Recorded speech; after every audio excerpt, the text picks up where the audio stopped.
So ayan, yan pala yung entrance. Pero gabi na kasi. Hintay ko lang yung pailaw. Tapos dito muna ako, mag-stay muna ako dito. Parang 100,000 something ticket. Parang 300 something yun. Mura lang.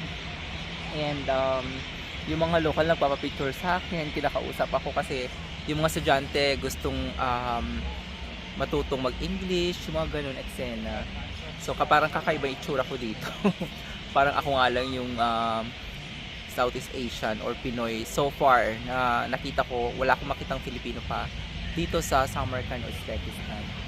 So ayan, kinakausap din ako ng mga mga Russian.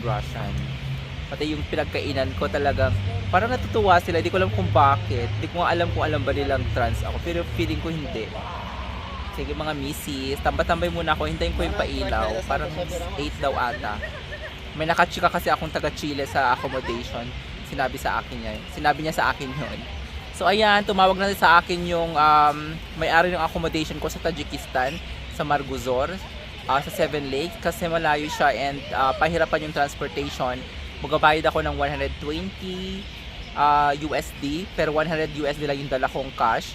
The rest, magbabayad ako ng local currency nila. So nag-withdraw na ako kanina, ipapalit ko sa border. Malapit na lang yung border dito from Samarkand to basta yung border pa Tajikistan. Hindi naman ako pupunta ng capital nila, sa parang border lang yung Margozor. So ayun, excited ako makita yung Tajikistan naman, pang fourth country sa Istan na pinuntahan ko ngayon.